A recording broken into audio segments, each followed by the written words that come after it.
At the will reading, my parents handed my sister a 10 million check, then turned to me and said, "Go earn your own." I didn't cry. I didn't even flinch. But when the lawyer pulled out a second envelope, one that wasn't supposed to exist, my mother froze, my father twitched, and my sister, she turned pale.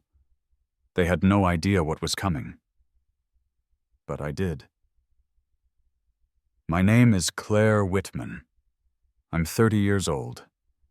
I used to think if I worked hard enough, stayed out of the way, maybe one day, my family would finally see me.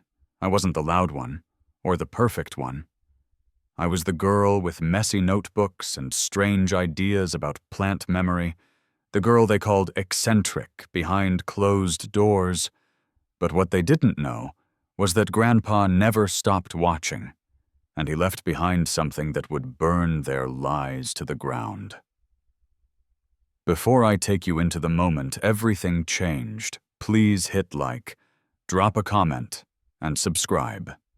Because what happened after that envelope came out wasn't just about money. It was about truth and power. And finally, being seen. The lawyer handed Vanessa the check first. $10 million. Her fake modesty lasted all of 3 seconds. She flashed the kind of smile you'd expect from someone raised to believe the world owed her something. Then they turned to me. No envelope, no kind words. Just my mother saying, "You've always been independent. You'll find your own way." Like I hadn't spent my whole life scraping for a single ounce of approval. Like I hadn't been the one mailing Grandpa science journals when no one else even called. I didn't react. That's what they wanted. They wanted a breakdown, a scene. But I stared at the table, focused on the reflection of the chandelier in the glossy wood, pretended I couldn't feel the blood pounding in my ears. Then came the shift. An older man in a gray suit stood up from the back of the room. His voice was calm, almost bored. "There's one more document." He held up a worn envelope. Grandpa's handwriting. I'd know it anywhere. And that envelope changed everything. The air in the room went still. I looked at my mother, her smile cracked. My father adjusted his cuff. That nervous tick he only did when cornered. Vanessa's jaw tensed like she'd been slapped in public. The lawyer cleared his throat. "This letter is to be read with all family present, as per the instructions of Mr. Walter Whitman." Grandma's hand was already on mine, tight, unshaking. And suddenly, I was back in my grandfather's ranch. The place they said I abandoned. The place I hadn't dared return to in over a year. I remember standing in front of the door, just days after the will reading. The white paint chipped the same way it always had. The magnolia trees leaned a little too far east, but something had changed. The air, the silence, me. When the door creaked open, I expected stillness, maybe a hesitant hug. Instead, Grandma's voice sliced through the porch like a blade. "So, you finally time to show up." Her arms were crossed. Her eyes were steel. And for a second, I was 7 again, trying to explain why I'd snuck out to build a greenhouse in the yard. I tried to speak. "Grandma said, 'What's going on?' She cut me off. "They told me you didn't want to be bothered, that you had a new life, that you were ashamed." I shook my head. "No, that's not true. I called. I came by in March. Vanessa answered the door. She said you weren't home." Grandma's face didn't soften, but her voice cracked. "We were home, Claire. We were always home." She turned away. I followed her inside. The house smelled the same. Lemon cleaner, dried herbs, something older. Too like time had thickened in the walls. She handed me a small leather notebook, Grandpa's. "This is the number he kept calling," she said. I stared at the page, recognized his handwriting instantly. But the number... "Grandma, this isn't mine. I've had the same number since college." Her eyes clouded. They told us you changed it, that you didn't want us to find you. My knees buckled. I leaned on the wall. They lied to you. She sank into the armchair by the fireplace. They told everyone the funeral was at noon. I whispered. I got there at 11:45. The church was empty. Her voice broke. The funeral was at 9. I couldn't breathe. They told everyone you didn't care. We sat in silence. Not the angry kind. The grieving kind. The kind made of things left unsaid for too long. Then, she stood up. I'm calling them. Calling who? She didn't answer. She walked into the kitchen, picked up the old rotary phone Grandpa never replaced, dialed. Slowly. Deliberately. Her voice, when it came, was sharp. Betty, I need you. Jacob, and Vanessa here. Now. I could hear protest on the other end. She shut it down. No, it can't wait. Be here in an hour. Click. She turned to me. The lawyer's on his way too. Your grandfather left instructions, and they're going to hear them with you in the room, just like he asked. For the next hour, I sat at that kitchen table tracing the wood grain with my finger. I used to sit there every summer. Grandpa sipping coffee, me talking about bee behavior or photosynthesis patterns like they were bedtime stories. He never laughed at me, never told me I was too much. He just listened. The doorbell rang. Grandma placed a hand on my shoulder. Stay here. I'll call you when it's time. I listened as they entered one by one. My mother. Too sweet, too fake. Oh, wow. It still smells the same. My father? Dry, controlled. I thought this was already handled. Vanessa? Annoyed. Seriously, this couldn't wait. Then silence. Then Grandma's voice, cold, unapologetic. Please sit down. Mr. Keene is on his way. He'll be reading Walter's final instructions. They didn't know I was in the next room, and they had no idea what was about to come. Grandma's voice carried like a judge in court. Please sit down. Mr. Keene is on his way. He'll be reading Walter's final instructions. The front room fell silent. From the kitchen, I could hear the creak of old chairs, my mother's sharp inhale, the nervous rustling of my father's coat, Vanessa letting out an exaggerated sigh, like she had better places to be. They still didn't know I was there. For a brief moment, I considered walking out the back door and disappearing again. But I didn't, because Grandpa asked for me to be here. And for once, I was going to stay. When Grandma called my name, I stepped into the living room. 3 heads snapped toward me like I was a ghost. My mother's smile vanished. My father stiffened. Vanessa's face drained of color. She looked like someone had just kicked out the stage lights mid-performance. No one said a word. I sat down across from them. Calm, unshaken. If they expected a meltdown, they were in for disappointment. The air crackled with shock. Grandma took her seat beside me. She didn't smile, didn't touch my hand, but she didn't look away either. That was enough. Mr. Keene entered through the front door with a thick leather briefcase. Apologies for the delay, he said. This won't take long, but it must be done properly. He opened the case and pulled out a manila envelope. Its flap was sealed with the kind of care you only take when something really matters. This, he said, is the final will and testament of Walter R. Whitman. He paused, letting the name hang in the room like smoke. In addition to the official documents, Mr. Whitman left behind a handwritten letter to be read aloud, in full, with every family member present. My mother glanced at Vanessa. Vanessa flinched. I didn't move. He began reading. To my wife, Margaret Whitman. Grandma didn't blink. I leave our family ranch, the house, and funds for her comfort and care. She knows how to find the rest. The lawyer turned the page. To my granddaughter, Claire Whitman. My breath caught. I leave the Whitman Innovation Annex located at 317 Laurel Creek Road in Athens, Georgia, including all laboratory equipment, funding accounts, research patents, and intellectual property currently filed under Whitman Innovation. The silence shattered. Vanessa choked. What? She jumped from her chair. The legs scraped hard against the floor. He gave her the annex, the entire facility. Her voice cracked. Raw and ragged. You told me she turned on our parents, eyes blazing. You said it would all be mine, that if I just kept visiting him, smiled, played nice, it would all come to me. My father stared at the floor. My mother wrung her hands in her lap. They said nothing. I said nothing. Mr. Keene raised a hand, calm and steady. There's more. He pulled a second sheet from his folder.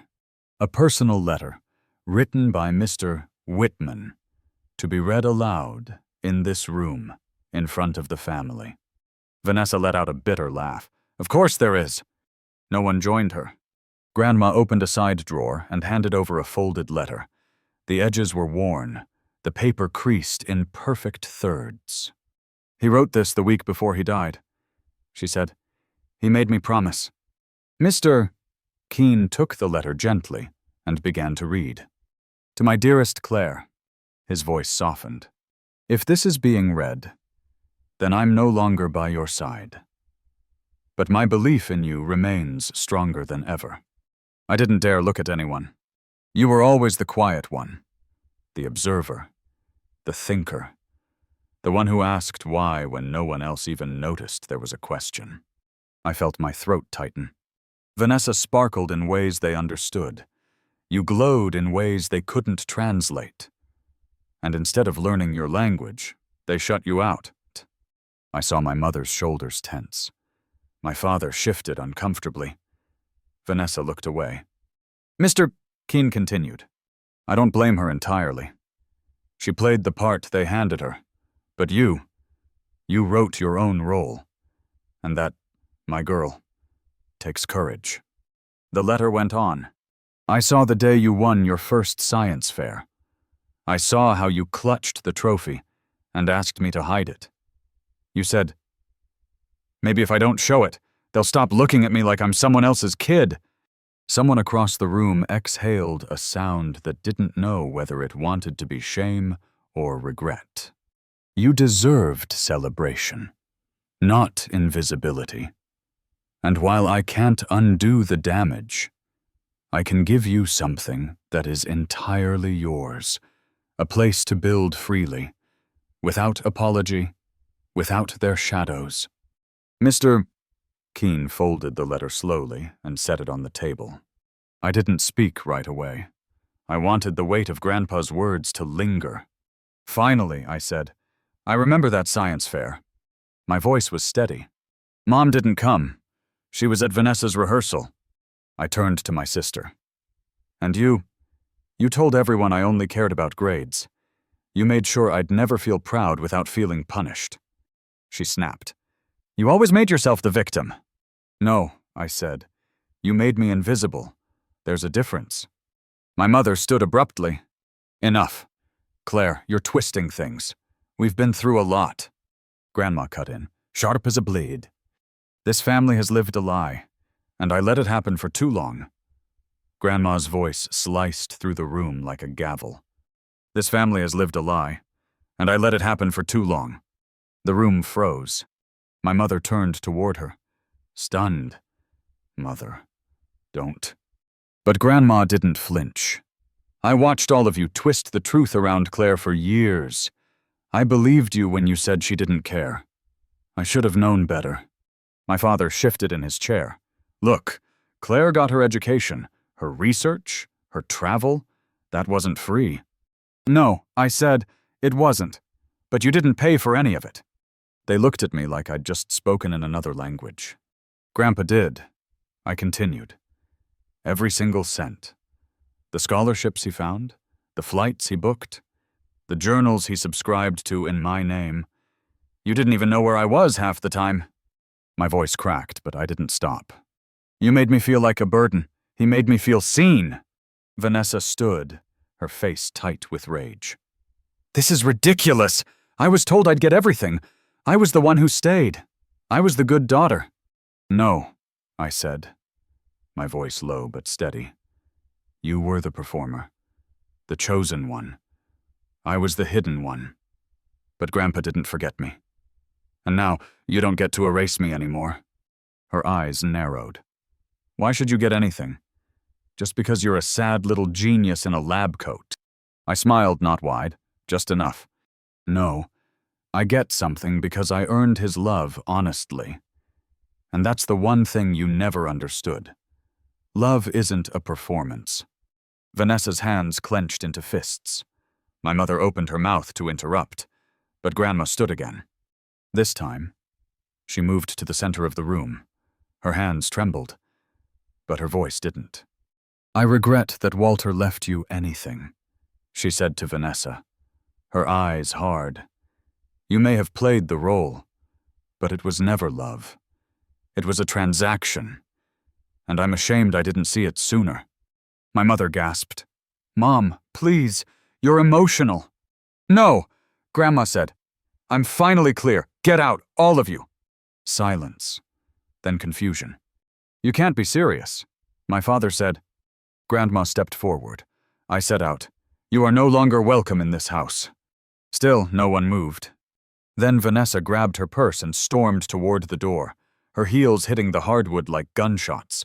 My parents followed, stunned and muttering something about legal challenges and revisiting the estate. But for the first time in my life, they left empty-handed. The front door clicked shut behind them. No slam, no shouting, just finality. The room was still. Not the heavy silence from earlier, not the silence of guilt or grief, but the kind that comes when a storm finally passes. Grandma lowered herself into the armchair with effort, but she looked lighter than she had in years. They'll come back, I whispered. Maybe, she said. But this time, we don't have to let them in.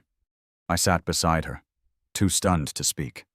For so long, I'd operated on a quiet, unwritten contract: be useful, be silent, be exceptional enough to earn a seat at the table. I thought if I collected enough achievements, they'd finally see me as someone worth loving. But standing in that room, with the echo of Grandpa's letter still hanging in the air, I finally understood. I had spent my entire life trying to earn love from people who never had any to give. Later that afternoon, I stepped outside onto the back porch. The magnolia trees were still blooming in the corner of the yard, same as they did when I was 10, kneeling in the dirt with Grandpa while we built my first greenhouse. It had collapsed after 2 weeks. He'd called it a perfect disaster. We laughed about it for years.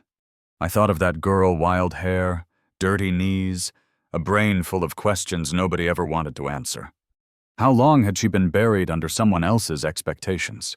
When I came back inside, Grandma was in the kitchen, moving slowly, placing a kettle on the stove like she had done 1,000 times before. She didn't look at me when she spoke. You know, she said, Walter started planning that annex 5 years ago, before he even got sick. I froze. He never told me that. He told me he wanted to give you a space where you didn't have to ask permission to be yourself.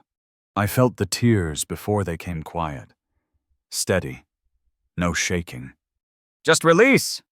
That night, I slept in my old bedroom for the first time in nearly a decade. The wallpaper was faded. The mattress sagged. But the ceiling still had those glow-in-the-dark stars Grandpa helped me tape up when I was 9. He didn't just stick them up randomly, either. I'd made him arrange them into accurate constellations. He didn't even ask why. The next morning, I brewed 2 cups of coffee. Grandma was already at the table, folding the newspaper like nothing had happened. She looked at me, tired but proud. So, she said, what now? I looked out the window, where the sun spilled through the magnolia branches. I think I go see it, I said. The annex. I nodded. The lab. She smiled faintly. He'd like that. And I knew.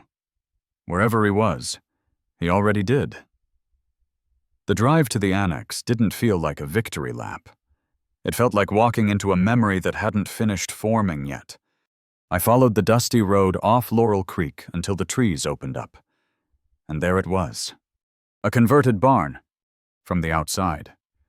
It looked like it belonged to another era, weathered wood. Tin roof.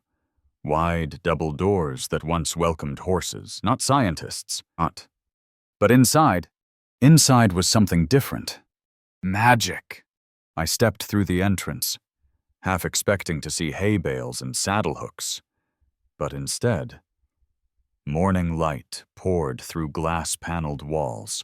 Clean white tables lined the space. On them sat microscopes, centrifuges, untouched data tablets, even a 3D printer still wrapped in plastic. Everything was organized, labeled, prepared, and in the center, on a worn wooden workbench, lay a notebook. Not just any notebook. My notebook. The one I thought I lost in college. I walked over slowly, like it might vanish if I moved too fast. It was the same bent corners, messy handwriting, honeybee diagrams scribbled in every margin. He kept it. He saved it. My knees nearly gave out. That night, I didn't go back to the ranch. I slept on the small cot in the corner of the annex. No pillow, just an old lab coat bunched under my head. I didn't care. I had air, silence, light, and space that didn't demand I shrink to fit inside it. The next morning, I sent 2 messages, one to Micah, the other to Tara. They were friends from my university program.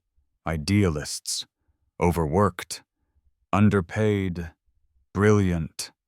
By the end of the week, they were both on site with me, wide-eyed at the setup. "You're telling me your grandfather built this," Tara asked, spinning slowly in a lab stool. I nodded. For us? For science? For anyone who's ever been told they're too weird, too quiet, too much. Micah grinned. "Then let's get weird." And we did. We started small. A local grant for micro-irrigation research, a pilot study with a regional farming co-op, sustainable crop rotations, soil memory testing. We burned out equipment. We cried over corrupted data models. We lost 2 grants before lunch one day and celebrated a successful moisture reading with bad coffee and a high five.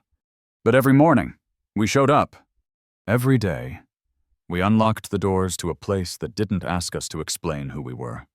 Just what we wanted to learn. Then one afternoon, I cracked. We had just lost a major proposal, a 6-figure grant that could have funded a full year's worth of work. The others had gone home. I sat on the floor of the annex, surrounded by printouts, coffee cups, and disappointment. I reached into my bag and pulled out Grandpa's letter. The one Mr. Keene had read out loud in that living room. The one I had folded and refolded until the creases started to tear. I opened it again, fingers trembling, and found the line I'd read 100 times. "You wrote your own role." At first, it had felt like comfort. But now it felt like a challenge. That night, I wrote something new. Not another grant, not another research proposal. A vision. A program. I called it the Little Scientist Initiative. It would start in rural schools, places like the one I came from, where classrooms still used outdated textbooks, and no one had ever brought a microscope through the front door. The kids wouldn't need perfect grades. They wouldn't need polished resumes. Just curiosity. Just questions. Just a spark. We launched with 12 students. 12. Most of them shy, skeptical, quiet. Exactly the kind of kids who never got picked first or at all. We gave each of them a notebook, a replica of mine. Same leather cover, same rough paper, and on the inside cover, in gold foil, Grandpa's words. "Write the things they don't understand. One day the world will." The kids carried them everywhere. One of them, a girl named Amber, barely 13, always hiding behind her hoodie, handed me a notebook one afternoon, filled with pages of bee behavior observations. Her calculations were sloppy, her grammar wild, but her mind, brilliant. When I told her that, she blinked at me like I'd handed her a whole planet, You actually read it, she whispered. I smiled. Of course I did. That moment changed something in me. It wasn't just about replacing what I lost. It was about planting something new in better soil. It was about building the kind of legacy that didn't need a last name or a family fortune to grow. It just needed room. One night, after the kids had gone and Tara was locking up, I lingered at the door of the annex. The porch light flickered above me. Crickets hummed in the field. I glanced down at the pocket watch Grandma had given me Grandpa's. Inside the lid was a tiny photo. Me, age 10, standing next to my science fair project on honeybee communication, grinning like the world was mine. And somehow, in this moment, it finally was. 3 years passed before I heard her name again. It came in an email. Subject line: request for visit. Claire Whitman. Innovation Annex. Sender legal counsel for Vanessa Whitman. I didn't open it right away. My first instinct was, here we go again. Another attempt to dispute the will. Reopen something already laid to rest. Maybe some desperate bid to reclaim what had never belonged to her. But when she arrived, I barely recognized her. Gone were the heels and polished blowout. No designer bag, no flawless lipstick. She wore a navy coat 2 sizes too big and walked like someone trying not to take up space. She stopped in the doorway of the annex, her eyes landing on the brass plaque by the entrance, Claire Whitman Innovation Annex, for those who ask why. Above it, a portrait of Grandpa. He's holding a honeycomb frame, laughing at something just outside the shot. Behind him is the old greenhouse we built together. Vanessa stared at it for a long time. He always knew who you were, she said quietly. Even when I didn't. Especially when I didn't. She didn't ask for forgiveness, and I didn't offer it. What I did offer was a tour. She followed me through the main lab, past the tables covered in microscope kits and irrigation sensors. We walked through the greenhouse wing, where second-year students tested seed viability. Then into the data visualization room, where colorful infographics covered the walls charts made by kids who used to be scared to speak in class. Finally, we reached the community garden. Families from the county used our methods to grow food year-round here. A father and son were harvesting carrots, while a mother tested soil moisture with one of our field kits. Behind them, 2 kids laughed while turning compost. Vanessa stood still, silent. Her voice, when it came, cracked around the edges. I don't expect you to forgive me. I didn't respond. I let the wind answer for both of us. I just wanted to see it, she said. What he built for you, and what you built with it. Her hands kept moving, tugging at her sleeves, tracing the railing in invisible circles. She looked tired, not physically, but emotionally threadbare, like someone who had finally stopped pretending. I let her stay as long as she wanted. After that day, something changed. She didn't reach out often, but when she did, it wasn't performative. She showed up at our youth science camp the following summer. No fanfare, no announcement. Just showed up. She sat with the kids who were nervous about presenting, helped them rehearse their data stories, taught them how to stand tall, how to speak clearly even when their voices shook. Some of the kids started calling her Coach V. At the end of the season, she handed me a folder. No eye contact, just a quiet. Thought this might help. It was a student communication guide. Not perfect, but thoughtful, gentle, real. For the first time in my life, I saw a version of my sister that didn't scare me. She never said I'm sorry. She didn't have to. We don't talk every week, or even every month. But twice a year, she comes back, stays quiet, does the work. Maybe that's enough. Maybe that's the closest we'll ever get to being sisters in the way people mean it. But here in this small corner of the world, Grandpa imagined we've stopped pretending. And somehow, that's the most honest connection we've ever had. Meanwhile, the annex kept growing. 1 barn became 2, then 3, then a full research campus with 4 labs, 3 greenhouses, and over 60 acres of trial fields.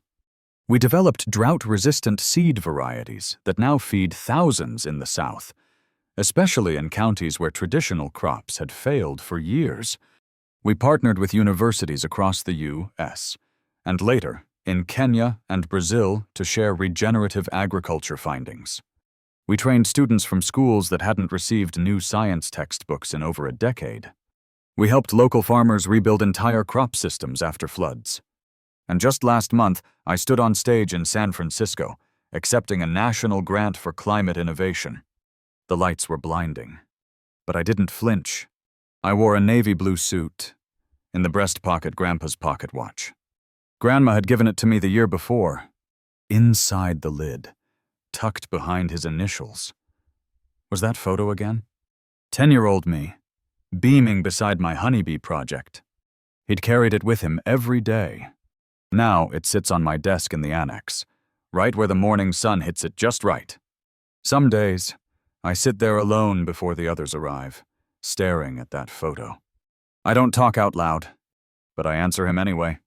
I answer with every seed trial, every notebook handed to a nervous child, every first-time voice raised in wonder, every shy girl who walks into our lab and finally feels like she belongs. That's the kind of revenge I chose. Not through lawsuits or rage, but through persistence, purpose, legacy. It's been 6 years since the day the front door shut behind them. 6 years since Vanessa's heels pounded across the porch.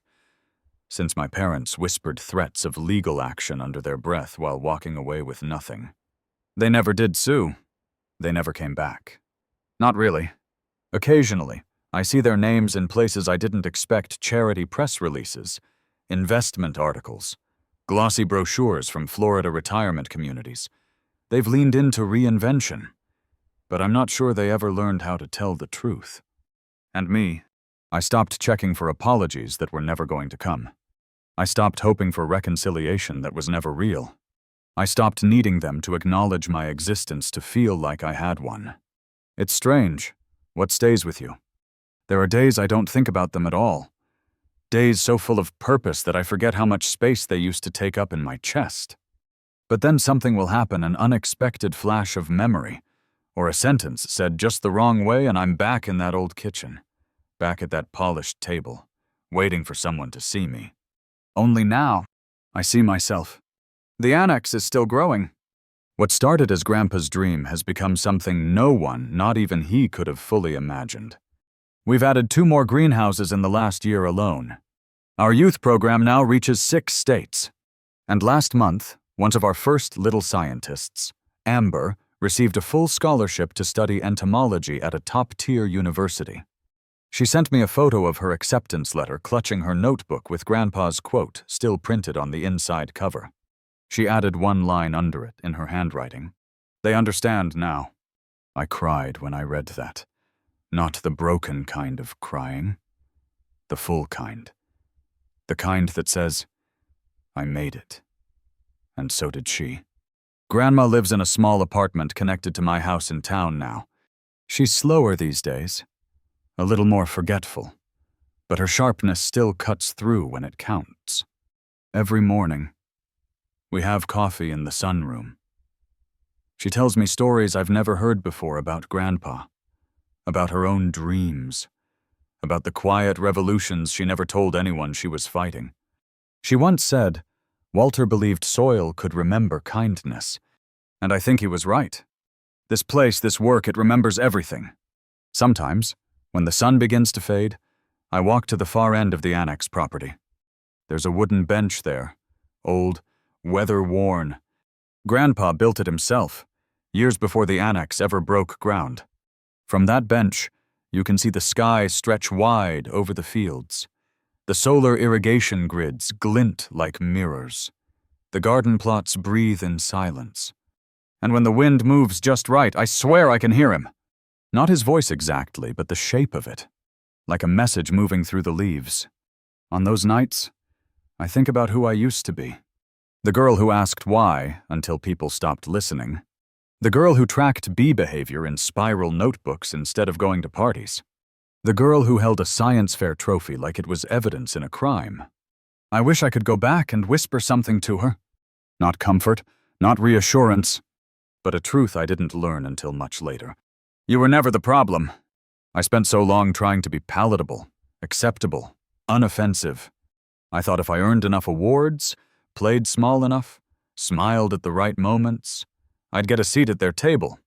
But now I know there's a difference between being tolerated and being chosen. And Grandpa, he didn't just choose me.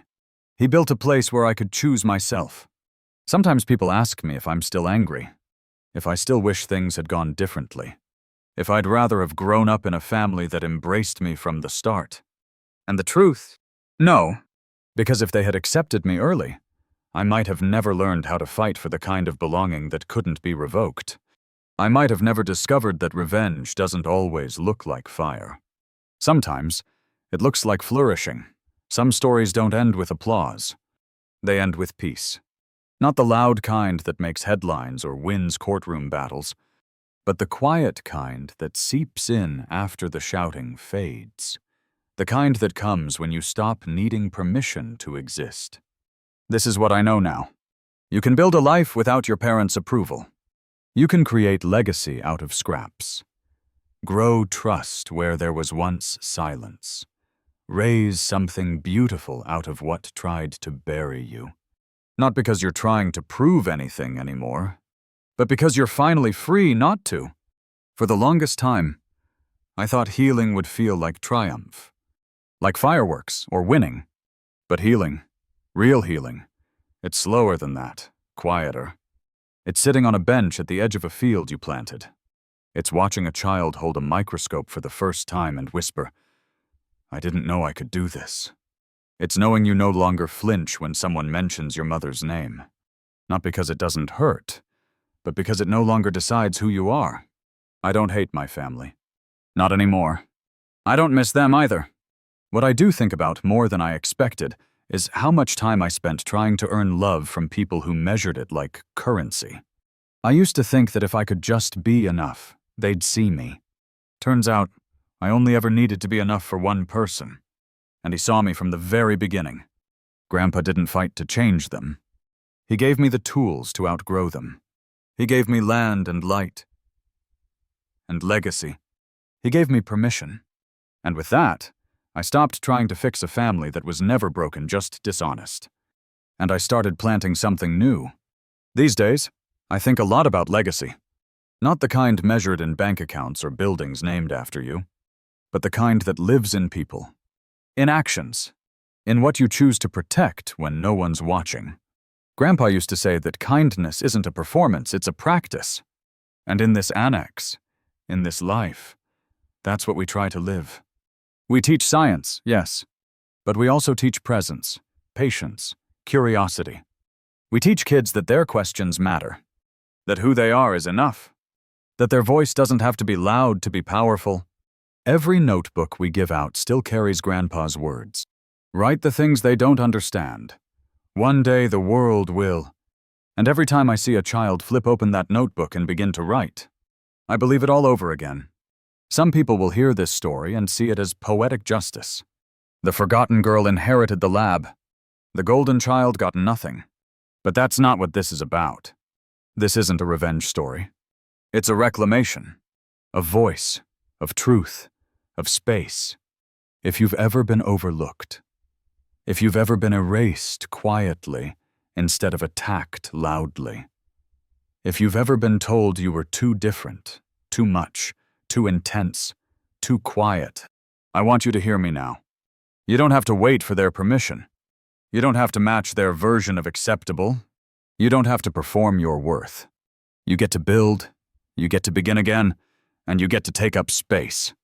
Even if your voice shakes, even if you have to do it alone at first, because the right people will find you, and when they do, they won't ask you to shrink. They'll hand you the notebook and say, "Go." So go.